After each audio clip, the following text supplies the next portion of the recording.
녹화 시작했고요. 교재는 그 39페이지 보시면 되겠고요. 교재 39페이지 보시게 되면 여기 지금 대손이란 채권의 대손이란 말 나와 있네요. 채권의 대손이라는 것은 우선 채권에는 매출 채권하고 기타 채권이 있어요. 그 매출 채권 안에는 여기 보시는 것처럼 외상 매출금, 바드럼 나와 있고요. 기타 채권에는 미수금, 그다음에 선급금 이런 것들이 있다고 했었죠.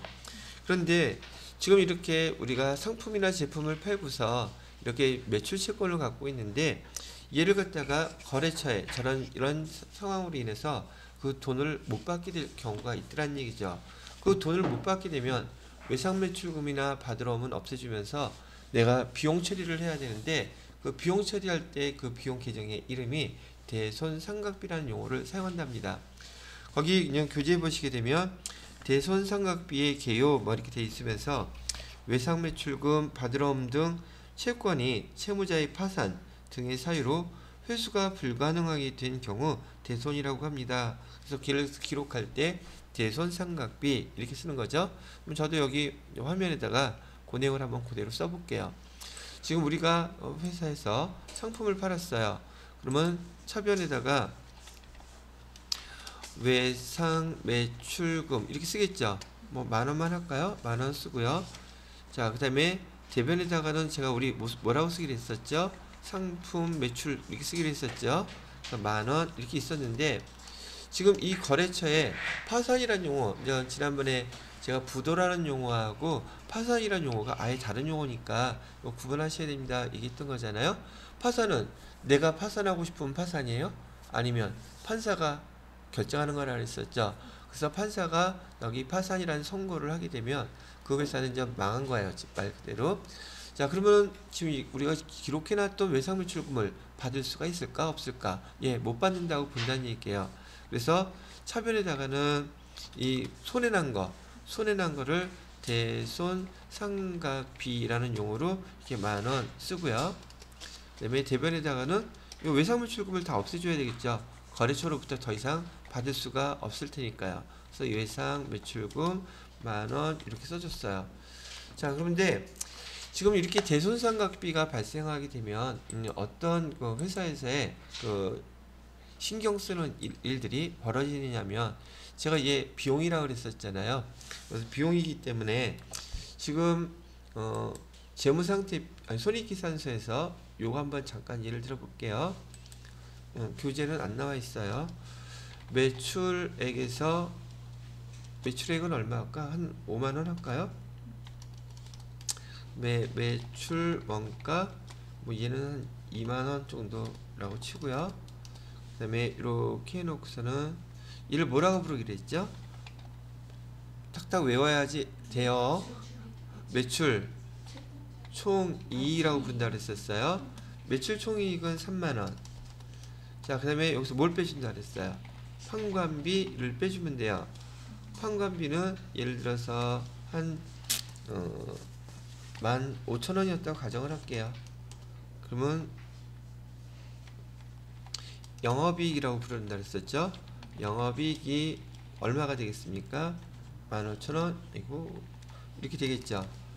자, 지난번에 제가 이거 손익계정 설명하면서 지금 회사에서 여러분 보너스 받을 때 매출액을 달성하고 영업이익 달성하면 보편적으로 100% 보너스 나온다고 했던 거 기억나시죠? 뭐 여러분들 자기 거라면 생각이 좀 더 빨라질 테니까 여러분을 빗댄 거지만 회사에서 경영진들은 주주를 통해서 대신해서 회사의 경영을 위탁받은 거죠. 그럼 이 경영진들도 주인들한테 평가를 받을 때 이 손익의 결과 손익계산서에서 이익이 났는지 안 났는지 그게 중요하다 그랬죠. 단기 이익 갖고서 평가받는 게 아니라 단기 순이익, 여기 영업이익 갖고 평가받는 거예요. 영업과 관련 없는 걸로 인해서 손해보는 것은 그 사람 그 경영진의 그 경영 성과 평가에 영향을 주지 않는다는 얘기기도 하고요. 자, 그래서 영업이익이 매출액 예를 들어서요. 우리 올해 매출액 목표 45,000원이었는데 5만원이니까 매출액 목표 달성했죠. 그 다음에 영업이익도 저기 15,000 5,000원이 목표이익이었는데 딱 달성했다고 가정을 할게요. 그러면 올해 사업 경영 잘해서 보너스 받겠다 좋아할 수 있을까 없을까? 당연히 있겠죠. 기대에 막 부풀어 있겠죠.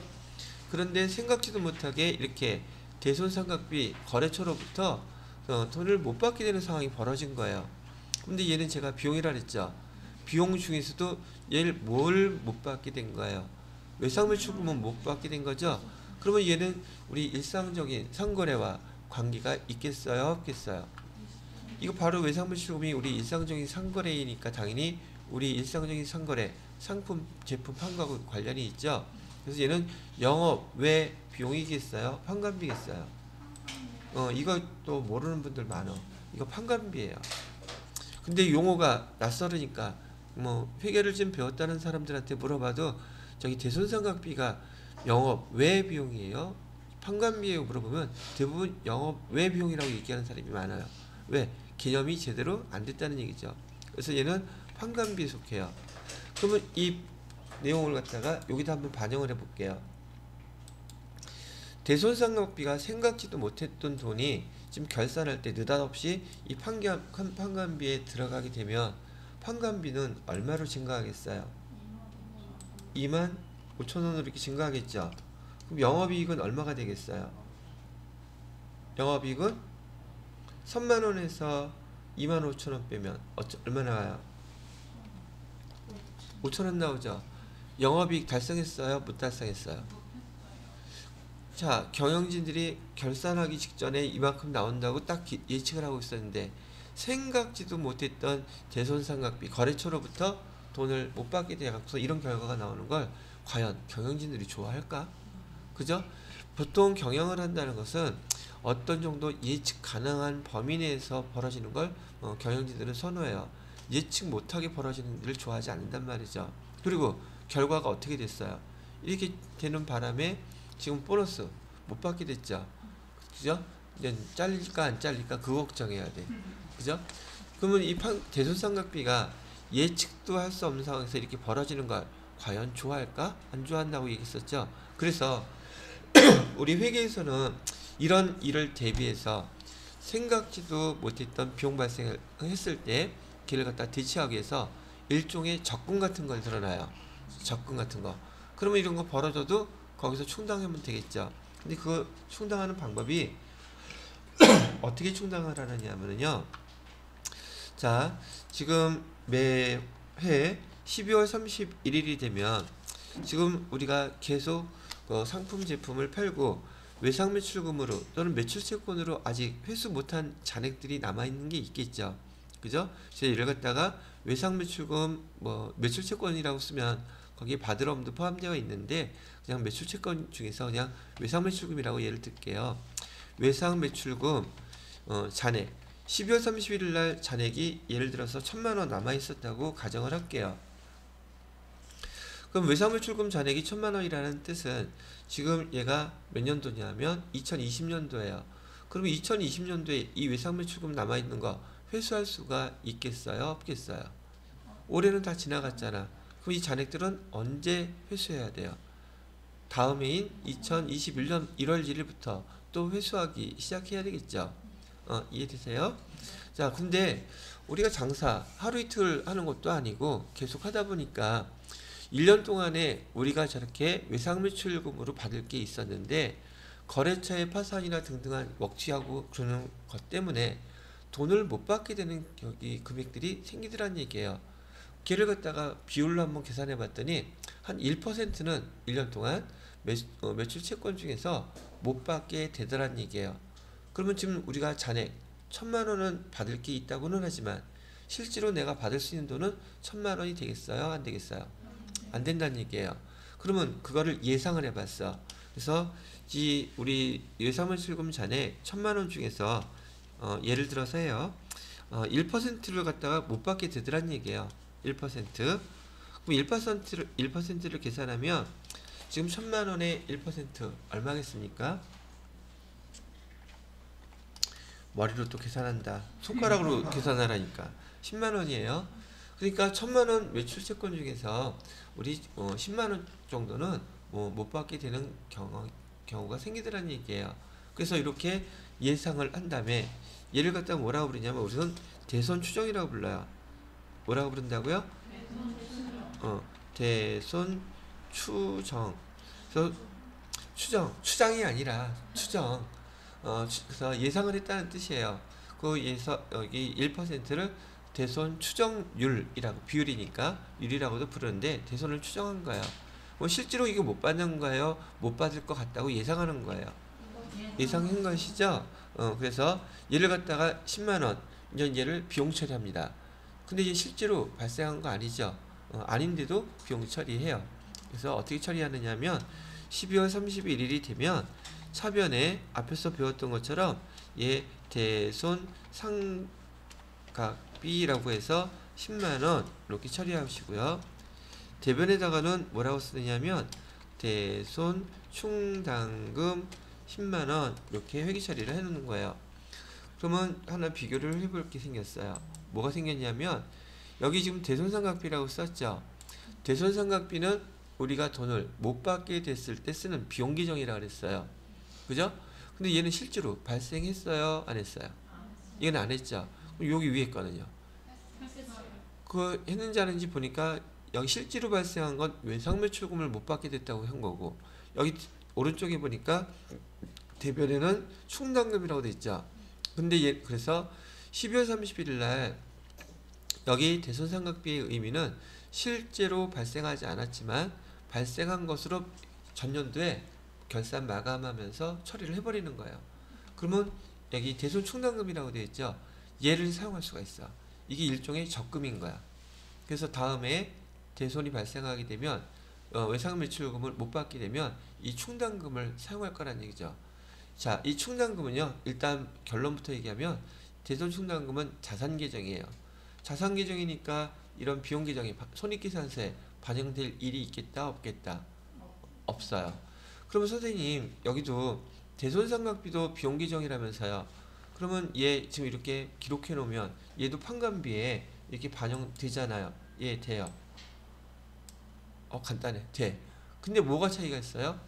여기는 우리가 조정을 할 수가 있어.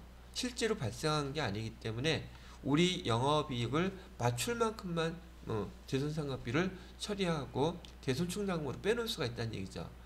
여러분 뭐 돈 벌면은 적금 들어간다고 생활할 거 비용 들어갈 거 생각지도 않고 무조건 다 적금 들어가요? 안 그러잖아. 들어갈 거 다 해놓고선 계산하는 것처럼 우리가 보너스 받을 만큼 영업이익 맞출 만큼만 딱 챙겨놓는다는 얘기죠. 더 많이 달성했다고 더 많이 주는 거 아니라면 굳이 이걸 다 쓸 필요 없죠. 그 나중에 못 받게 되는 이런 일을 대비해서 그 돈 꽁쳐놓는 게 더 좋지 않아요? 그죠? 그래서 경영진들은 이렇게 대손충당금을 설정하는 것을 갖다가 더 선호한단 말이죠. 실제로 재무회계에서도 그렇게 하고 있고요. 이해되셨어요? 자, 그러면 이제 또 그다음 벌어지는 일을 갖다가 연속해서 설명을 해드려야지 이해가 쉬울 테니까. 얘는 2020년도의 상황이었어요. 자, 그래서 이제 2021년도가 됐네요. 그래서 2021년도가 됐는데 실제로 며칠 날 할까요? 3월 달에 코로나가 극심했던 3월 15일 날 3월 15일이 무슨 일이 벌어졌는지 모르겠지만 우리 거래처 한 곳이 파산을 해가지고서 지금 2만원 외상매출금을 못 받게 됐어요. 그래서 거래처 파산으로 외상매출금 얼마요? 2만원을 못 받게 됐단 말이죠. 그러면 얘 우리 기록해야 되겠죠. 어떻게 기록해요? 뭘 어떻게 기록해? 아까 썼던 것처럼 차변에 외상매출금은 2만원 못 받게 되니까 여기 위에서처럼 외상매출금 2만원 빼야 되는 건 알겠죠? 오케이? 그러면 차변에는 아까 뭐라고 썼었어요? 대손상각비 썼죠? 근데 우리 12월 31일 날 대손충당금 설정해 놓은 거 있죠? 얼마 설정해 놨어요? 근데 지금 외상매출금 얼마 못 받게 됐어요? 그러면 돈 충분히 뺐을 수 있죠? 그래서 대손충당금 이렇게 해서 2만원 빼쓰는 거예요. 대변에는 당연히 거래처에서 돈 못 받게 됐으니까 외상매출금 얼마는 빼야지 되겠다? 2만원 이렇게 빼게 되죠. 그럼 여기 비용 계정이 있어요? 없어요? 지금 제가 쓴 거에 없죠? 제가 아까 대손충당금 무슨 계정이라고 했어요? 자산 계정이죠? 외상매출금 얘도 자산 계정이죠? 비용 없잖아. 그럼 손익계산서에 이런 영향이 있을까 없을까? 없죠? 그러니까 이런 걸 대비해서 충당금은 일종의 적금 드는 식으로 돈을 이런 경우에 쓰려고 빼놓은 금액이었었어요. 그러면 비용은 언제 처리됐어요? 작년도 거에 처리돼서 다 없어졌잖아. 대손상각비는 비용 계정이라서 얘도 마찬가지로 지난번에 배웠던 것처럼 12월 31일이 되면 비용 계정은 다 사라져요. 그죠? 자, 그 다음에 3월 15일 날 이런 거래가 있었고, 또 2021년 9월 30일 날 거래처가 또 파산을 했어. 거래처 파산으로, 판사가 아니라 파산으로 얼마를 못 받게 됐냐면 9만 원을 못 받게 됐어요. 그러면 거래 회계 처리하는 건 똑같겠죠. 그죠? 그래서 차변에다가 뭐라고 써요? 오케이. 대손충당금. 근데 10만 원 설정해 놓고 지금 2만 원은 사용한 상태죠. 8만 원 남았죠. 대손충당금 8만 원 사용할 수 있겠죠. 사용할 수 있는 것만 씁니다. 8만 원 이렇게 쓰고, 우리 외상매출금은 얼마를 못 받게 됐어요? 9만 원을 못 받게 됐죠. 그럼 만 원 차이 나잖아. 만 원 차이 나는 거 뭐라고 써야 될까? 더 이상 쓸 거 없잖아. 그럼 또 뭐라고 써야 돼? 대손상각비 쓸 수밖에 없잖아. 충당된 거 더 남은 금액이 없으니까. 그래서 만 원 이렇게 대손충당금을 설정해 놓은 걸 다 쓰고 모자르면 어차피, 근데 우선은 뭐부터 쓰라 그랬었어요? 대손충당금부터 먼저 쓰고 그 다음에 돈이 모자르면 나머지는 대손상각비를 또 쓸 수밖에 없다는 얘기예요. 그럼 여기서 제가 세 가지 설명해 드렸어요. 거래처로부터 우리가 매출채권을 못 받게 되면 돈이 하나도 없을 때는 다, 충당금이 없을 때는 전액 다 뭘로 처리한다? 대손상각비로 처리한다. 근데 충당금이 충분히 있으면 거기서 뺐쓴다. 근데 다 뺏으고도 모자르면 뭘로 처리한다? 대손상각비로 처리한다. 세 가지로 다 설명해 드린 거 이해됐어요? 안 됐어요? 됐어요? 많이 써요? 그 써요가 아닌가? 자, 그러면 이번엔 다른 상황을 한번 보여드릴게요. 자, 지금 여기 2020년 12월 31일 날 지금 이렇게 우리 대손충당금을 얼마 설정을 해놨죠? 10만 원을 설정해놨죠. 그죠? 근데 2021년도에 아무런 일도 벌어지지 않았대. 그럼 대손충당금은 현재 얼마 남아있겠어요? 10만 원 남아있겠죠? 그래서 여기 이번에는 2021년도 또 12월 31일이 됐어요. 12월 31일이 되면 매출채권 잔액이 또 남겠어요? 안 남겠어요? 외상매출금 잔액은 매년 그 시점에서 1년 동안 장사를 했을 테니까 상품 제품 팔고 돈 못 받은 것도 있겠죠. 그래서 이 시점에서 외상매출금 잔액이 또 남았을 거예요. 근데 외상매출금 잔액이 매년 똑같을까? 매년 다 다를까? 다 다르겠죠. 이번에는 1,500만 원의 외상매출금 잔액이 남았다고 가정을 할게요. 그러면 얘도 마찬가지로 올해도 어김없이 우리는 뭐 설정을 해줘야 돼요? 이 1,500만 원이란 금액 중에서 내년에 못 받게 되는 금액이 얼마인가 또 기록을 해놔야지. 내년에 또 그런 일 벌어지면 걔 또 쓰겠죠. 그래요, 안 그래요? 대손율은 똑같이 1%로 해볼게요. 그러면 대손충당금은 얼마를 설정해야 되겠습니까? 15만원 설정하면 되죠. 그럼 우리가 배웠던 대로라면 차변에 대손상각비 15만원, 대변에 대손충당금 15만원 이렇게 하면 되겠죠. 그죠? 근데 아까 우리 전년도에 세워놨던 거 대손충당금 얼마 있어요? 10만원 있죠. 10만원 있으면 얼마만 더 사용하면 되겠어요? 5만원. 그래서 우리 15만원을 다 하는 게 아니라 전년도에 대손충당금 저렇게 설정해놓고 사용하지 않았다면, 사용했더라도 남은 금액이 있을 거 아니겠어요? 그 금액을 지금 올해 기말에 설정하는 금액, 그 금액하고 딱 일치를 시켜야 돼요. 그러면 지금은 현재로서는 10만원이 남아있으니까 5만원만 더 보충하면 되겠죠. 그래서 5만원만 이렇게 차변에다가 대손상각비 5만원 이렇게 해주시고요. 대변에다가는 대손충당금 5만원 이렇게 해주시면 된다는 얘기예요. 잘렸다. 됐어요? 이걸 갖다 우리는 뭐라고 부르냐면 대손충당금을 설정하는데 모자란 금액만큼만 보충해 준다 그래서 보충법이라고 불러요.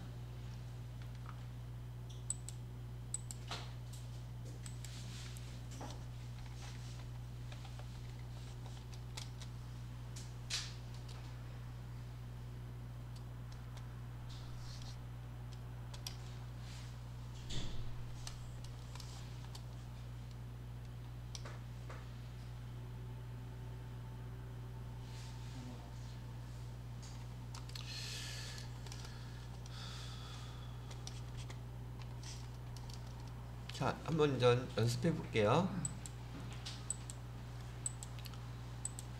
자, 지금 여기 대손충당금을 설정하는 것은 있잖아요. 지금 뭐 하고 말고가 아니라 매년 12월 31일마다 합니다. 매년 12월 31일마다 하는데 대손충당금 설정하는 목적이 뭐겠어요? 만약에 거래처로부터 돈을 못 받게 되면 그걸 갖다가 충당하기 위해서 지금 설정하는 거잖아요. 그러면 작년도에 설정했던 거 얘가 의미가 있어요, 없어요? 항상 중요한 것은 그 해 말에, 즉 내년에 회수할 것에 대해서 충당금 그 금액만 딱 설정하면 돼요. 모자라도 안 되고요, 남아도 안 돼요. 딱 그 금액이어야 돼요.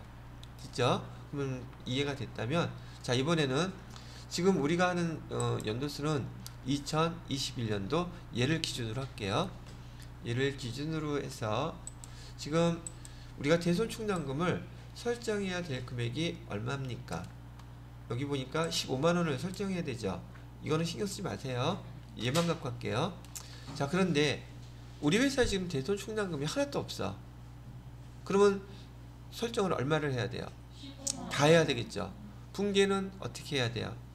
차변에 대손상각비 15만원, 대변에 대손충당금 15만원, 그렇게 하면 되죠. 됐어요? 이 분계는 항상 똑같아요. 자, 이번에는 잔액이, 대손충당금 잔액이 5만원 남았더래요. 전년도에 사용하고. 근데 올해 해야 될 거 얼마라 그랬죠? 그럼 얼마를 더하면 돼요? 10만원만 더하면 되죠? 그럼 차변에 똑같이 뭐라고요? 대손상각비 얼마나? 10만원. 대변에는 대손충당금 됐어요? 거짓말하고 10만원이잖아. 10만원으로 해야지. 5만원이 있다니까, 대손충당금이. 됐어요? 자, 이번에는 대손충당금이 15만원이 있다면 똑같이 있죠. 대손충당금 설정할 필요 있어요, 없어요? 없어요? 그러면 이때는 분계 없음. 근데 이런 경우가 벌어질 일이 있을 리가 없지. 단돈 얼마라도 차이가 나지. 자, 그 다음에 이번에는 대손충당금이 15만원이 필요한데 20만원이 지금 있는 경우에요. 20만원 있는 경우도 있을 수 있겠죠. 우리는 지금 15만원을 갖다가 회계 처리해야 되는데 대손충당금이 지금 20만원 있어. 그럼 너무 많은 거잖아. 그러면 대손충당금 빼야 되겠죠. 그럼 대손충당금을 뺄 때 회계 처리는 어떻게 하겠어요?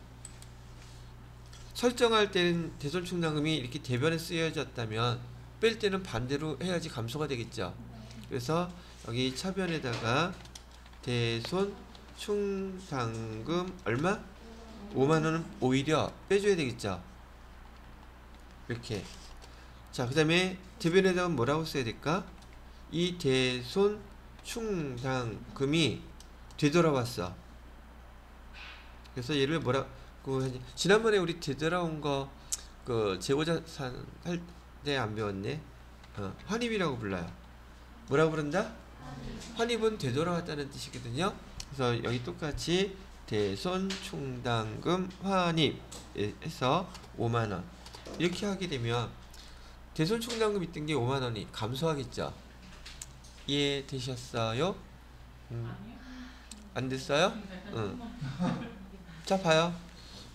여기 갖고 설명해 줄게. 우리 대손 충당금이 모자르게 되면 보충법으로 그만큼 채워준다면서요.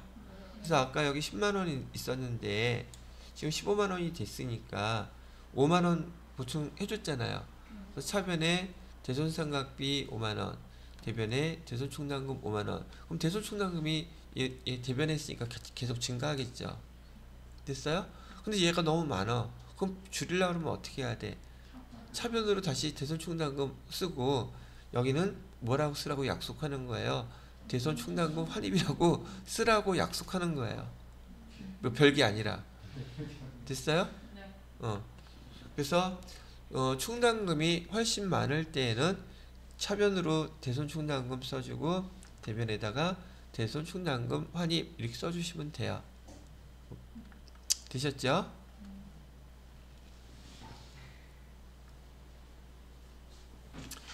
자, 그 다음에 여기서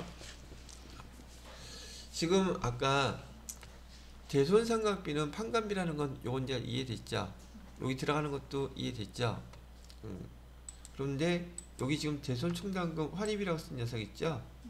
얘도 판관비예요. 근데 얘도 판관비인데 얘는 대손상각비는 판관비처럼 똑같은 비용이죠. 비용이니까 비용에서 비용이 증가하니까 비용이 이렇게 증가했던 거잖아. 25,000원으로. 그죠? 근데 여기 대손충당금 환입은요. 이 비용을 차감하는 규정이에요. 그럼 비용이 증가할까? 감소할까? 얘는 반대로 감소를 한단 말이에요. 왜? 아이 돈 빼놨던 거 다시 집어넣으니까 통장에 돈 증가할 거 아니에요. 됐어요? 그래서 만약에 지금 이 대손충당금 환입이라는 계정이 판관비로 들어가게 되면 판관비라는 비용을 차감시키는 계정이기 때문에 오히려 이익은 어떻게 되겠어요? 이익은 늘어나겠죠. 그래서 얘는 여기 대손충당금은요, 환입은요, 판관비 차감 기정이라고 알고 계시라는 얘기죠. 성격이 대손상각비도 판관비, 대손충당금 환입도 판관비. 근데 성격은 반대죠. 대손상각비는 비용을 증가시키고 대손충당금 환입 계정은 판관비를 차감시켜요. 그러니까 결과론적으로는 이익이 증가한다는 얘기죠. 대손상각비는 이익이 감소하고. 이해되시겠습니까? 네. 그러면 경영진들 입장에서 대손충당금 환입 생겼다 그러면 좋겠어요? 안 좋겠어요? 보너스를 기대하는 여러분들한테 좋겠어요? 안 좋겠어요? 그러니까 이렇게 하는 거야. 경영할 때 한 해는 박살나는 거야. 어차피 망했다 싶으면 대손충당금도 많이 빼놔. 올해는 못 받아. 그리고 내년에 업달고 많이 얻는. 이것도 회계 처리하는 기법 중에 하나예요. 근데 이런 걸 아는 사람이 있고요. 똑같이 공부했어도 모르는 사람들이 엄청 많아요. 이건 그러니까 실무 노하우라고 해야 되나? 회계 담당자도요. 퀄리티가 달라요. 회계사들도 마찬가지고. 그래서 실무 업무할 때도 그런 걸 많이 아는 사람이 있고 그냥 뭐 고지것대로 하는 사람만 있고. 근데 저는 여기서 20년을 넘게 이걸 했으니 아는 게 꽤 많지 않겠어요? 근데 공부도 할 만큼 했잖아. 뭐 인정해주고 싶지 않아요? 안 해도 돼. 미국에서 해줬어. 자, 그래서 여러분들한테 이거 대손충당금 환입 설정하는 거하고 요 내용 알려드렸어요. 됐나요? 자, 근데 여러분이 알아들은 척하고 고개 끄덕거리고 넘어간 게 하나가 있어. 뭐냐면 제가 대손충당금은 얘 지금 자산기정이라 그랬잖아요. 그럼 여러분이 눈치를 챘다면 대손충당금이 자산계정이면 자산계정은 자기 자리가 차변이에요? 대변이에요? 선생님 사기쳤구나. 딱 눈치를 챘어야 되는데 눈치를 못 채. 왜? 모르잖아. 내가 모르는 했던. 자, 하나 예를 들어 볼게요. 얘가 대손충당금이 자산계정임에도 불구하고 왜 대변에 올 수밖에 없는 건지를 설명해 드리려고 그래요. 그래서 여기다가 제가 또 잠깐 써볼게요. 우리 재무상태표에 보면은요, 자산계정으로 왜 영어로 쓸까요? 아니요. 매상 매출금 이렇게 돼 있겠죠. 매상 매출금 하고서는 아까 여기 1,000만원 이렇게 있었다고 가정을 할게요. 아 근데 이 금액이 너무 커. 그냥 예를 들은 거니까 10만원만 합시다. 10만원이 이렇게 있었어요. 근데 이 외상 매출금 10만원은 지금 여기가 현재 기말 재무상태표의 자산 계정이라고 생각하시고, 그러면 우리 대손 충당금 설정했겠죠. 이 10만원 중에서 우리가 못 받을 금액이 얼마라고 계산을 했단 말이죠. 그 용어를 뭐라고 쓰기로 했었어요? 대손 충당금이라고 쓰기로 했죠. 그 금액을 그냥 계산하기 좋게 5천원이었다고 가정을 합시다. 그러면 우리 내년에 회수해야 될 외상매출금 10만원 중에서 5천원은 못 받게 될 거라고 지금 예상을 하고 있는 거죠. 그러면 얘를 갖다가 이렇게 외상매출금에서 대손충당금을 빼게 되면 얘를 우리는 뭐라고 부를 거냐면 장부가액이라고 부를 거예요. 장부가액은 그럼 얼마가 되겠습니까? 9만 5천원 맞아? 계산기 두들기라니까요. 자신 없으면 계산기 두들겨. 근데 계산기 두들겼는데 틀려. 누가 틀리다 그랬어요? 틀렸다는 얘기가 아니라 확실히 얘기해달라는 얘기지. 자, 그러면 장부가액으로 9만 5천원 이렇게 기록을 해놓겠죠. 자, 얘 보고서 해석을 하는 방법. 지금 우리 외상매출금 12월 31일 날 잔액이 10만원 있는데 우리 경험상 내년에 5천원 정도는 못 받을 것 같아. 그래서 실제로 내 주머니에 들어오는 돈은 9만 5천원이라고 예상하고 있어. 이런 뜻이에요. 됐습니까? 그러면 제가 조금 전에 얘기했던 것처럼 이 대손충당금은 여기 자산이라는 외상매출금 밑에 바로 쓰여 있죠. 같은 칸에 쓰여 있으니까 그냥 자산인 것 뿐이에요. 여러분들 여지껏 계정 암기하실 때 현금 자산이죠. 그러면 당좌예금은요? 자산이죠. 보통 예금은 자산이잖아요. 단기 금융상품은 자산. 유형자산은 다 그 자리에 있으니까 차별했으면 다 자산이라고 그랬었잖아요. 자산끼리 모아놓은 거잖아. 여기 외상매출금은 자산이죠. 자산 밑에 뭐 있어요? 그러니까 이것도 자산이에요. 근데 똑같은 자산이라면 두 개가 합쳐져야 되잖아요. 그럼 금액이 10만원에다가 5천원 하면 10만 5천원이 돼야 되는데 똑같은 자산 계정이면서도 이 5천원은 빼고 있죠. 즉 여기 대손충당금이라는 계정은 지금 얘 멀뚱하니 읽었어. 대손충당금은 지금 의미 자체가 외상매출금을 뭐하는 계정인 거예요? 이렇게 차감하는 계정인 거야. 마이너스로. 이해되시겠습니까? 그러니까 성격은 똑같은 자산이면서도 반대 성격을 갖고 있죠. 그래서 자기 자리가 얘는 뭐라고 쓰냐면 매출 채권의 차감 계정이라고 불러요. 매출 채권의 차감 계정이면서 이 명칭의 이름이에요. 평가 계정이라고 쓴답니다. 에이씨 써도 알죠 이제는? 됐어요? 다시 대손충당금은 뭐라고요? 매출 채권의 차감 계정이면서 평가 계정이다. 차감 계정이라는 뜻은 외상매출금 10만원을 5천원 빼고 있죠. 그죠? 그래서 9만 5천원으로 우리 매출 채권을 평가하고 있는 거예요. 그래서 이렇게 차감 계정이면서 평가 계정인 이런 계정들을 여러분이 이제 회계 1급에서 저와 같이 공부하면서 배울 게 아마 한 3-4개 나올 거예요. 그 중에 얘가 첫 번째 거예요. 그러니까 외상매출금은 자산 계정이어서 자기 자리가 차변인 거 맞는데 얘는 반대로 자산 계정이면서 그 매출 채권을 줄이니까 그 계정이 반대 대변에 쓰는 거예요. 그래서 대손충당금의 계정은 차변이 자기 자리겠다, 대변이 자기 자리겠다. 그래서 대변에 이렇게 발생할 때마다 증가할 때마다 썼던 거예요. 이해되시겠죠? 자, 그 다음에 용어 하나만 더 얘기해 줄게요. 용어 중에서요, 여러분들 앞에 기출문제들 풀다 보면은 여기 매출채권에 대한 장부가액 얼마냐고 물어보면은 외상매출금에서 대손충당금 얘를 반드시 빼야 돼요. 그래야지 장부가액이에요. 근데 이 용어를 못 알아들어서 매출채권의 장부가액이 얼마입니까? 물어봤더니 10만 원이요. 맞을까 틀릴까? 그러면 5천 원이요. 맞을까 틀릴까? 이 용어를 못 알아들어서 틀릴 수 있단 말이에요. 장부가액이란 무슨 용어예요? 외상매출금에서 대손충당금을 뺀 금액을 앞으로 장부가액이라고 부른다는 얘기예요. 됐어요? 그리고 제가 아까 얘 용어를 갖다 또 설명하면서 얘 의미를 알아야 된다 그랬었죠.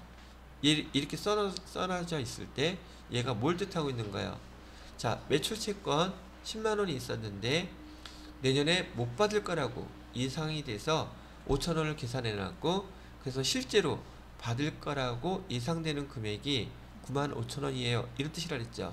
그래서 그럼 여러분이 내년에 회수 가능한 금액은 얼마라고 예상하고 있는 거예요?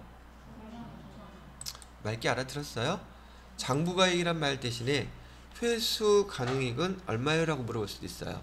회수 가능액. 선생님한테 장부가액은 배웠는데 회수 가능액이란 말 못 배웠는데 사기치고 있네. 알려줬잖아. 이 뜻만 알면은 그게 그 말이라는 걸 알아들을 수 있어야 되는데 얘가 연습이 안 되면 몰라요. 장부가액은 알면서 회수 가능액을 모른다는 얘기지. 문제는 왜 회수 가능이라고 문제를 냈을까? 이 뜻이 그런 뜻일 걸 아는지를 물어본 거야. 근데 그냥 맨날 장부가액만 봤으니까 장부가액이라는 용어는 알아. 외상매출금에서 대손충당금 빼면 그게 장부가액인데 시험 문제에서는 회수 가능액이 얼마냐고 물어봤어. 이런 거 안 배웠는데 그건 무조건 그 문자 용어로만 공부했기 때문에 이 개념이 없는 거지. 뜻을 이해를 못하고 있는 거야. 이해됐어요? 그 받으러움이 있으면은 네. 외상매출금하고 받으러움 더해가지고 충당금 빼면은 정부가액이에요? 지금은 저기 외상매출금 요 하나만 먼저 생각하세요. 그 두 개 더하면 안 돼요.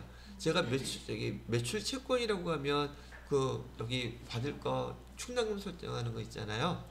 외상매출금은 외상매출금 따로 설정하고요. 받으러움은 받으러움대로 따로 설정해요. 똑같이 하지 않습니다. 예를 들어서 외상매출금하고 받으러움하고 잔액이 같을까요? 다를까요? 다르죠. 이제 나중에 왜 따로따로 하냐면 회계 프로그램에서 계정에 보시게 되면 외상매출금하고 받으러움하고 금액을 계정 똑같이 합쳐놓지 않아요. 계정 자체가 다르잖아요. 그죠? 근데 우리가 이론으로 배울 때는 통으로 그냥 매출채권이라고 얘기할 때도 있고 하나로 계산할 때도 있는데 두 가지를 다 가르쳐 드릴 거니까 우선 지금은 외상매출금만 먼저 이해해 두시는 게 도움이 될 것 같아요. 됐어요? 그래서 얘 회수 가능액은 얼마? 9만 5천 원. 자, 또 하나 바꿔서 얘기 물어볼게요. 그러면 우리 회계를 이제 배우는 거니까 회계 용어로 순, 실현, 가치는 가액은 얼마겠습니까? 이건 또 뭐야? 순, 실현, 가액은 뭐야? 순수학 이 말뜻은 순수하게 내 주머니에 들어올 돈 얼마입니까? 이거 물어본 거예요. 그럼 얼마예요? 똑같은 말이죠. 똑같은 말이에요. 순실현 가치라는 말 이제 나중에 배우시게 될 텐데 매상매출금 10만 원 중에서 지금 대손충당금 5만 원 제하고 내가 실제로 주머니에 챙길 수 있는 돈 얼마란 뜻? 9만 5천 원. 다 똑같은 말이죠. 자, 처음 배우는 거긴 하지만 장부가액이란 말은 회수 가능액 또는 순실현 가액 다 의미는 같다는 건 이제 이해하셨죠? 이렇게 물어볼 수 있다는 거예요. 뜻만 알면. 뜻은 알겠는데 이런 용어로 물어보면 모른다? 그 의미를 몰랐던 거고 한 번도 들어본 적이 없기 때문에 그런 거예요. 그래서 지금 여러분은 나오는 유형별로 다 제가 물어보는 방법을 설명해 드렸으니 잘 기억하시고, 자, 끝나기 전에 이번 시간 끝내기 전에 하나만 정리 한번 다시 하고 끝낼게요. 자, 요거 화면에 나온 요 항목 얘는 시험 문제 출제 아주 많이 되는 거니까 잘 기억해 두시고요. 자, 계정을 물어볼 때 대손삼각비는 무슨 계정이다? 대손삼각비. 왜 이래? 초록색 해놓은 거. 얘는 판관비. 대손삼각비는 무슨 계정이다? 잊어버리지 마세요. 대손충당금은 무슨 규정이다? 자산 규정이다. 자기 자리는 왜 대변이에요? 매출 채권을 똑같은 자산을 차감하기 때문에 그걸 뭐라고 부른다? 차감 계정. 됐어요? 차감 계정이면서 평가 계정. 자, 요 정도까지만 이해를 해 놓으시면 이번 수업 시간에 설명해 드리는 것 중에서 중요한 것들 많이 설명을 해 드린 것이랍니다.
자, 됐어요. 저희 이번 시간에는 여기까지만 하도록 하겠습니다. 예, 지워야 되니까. 다 찍었어요?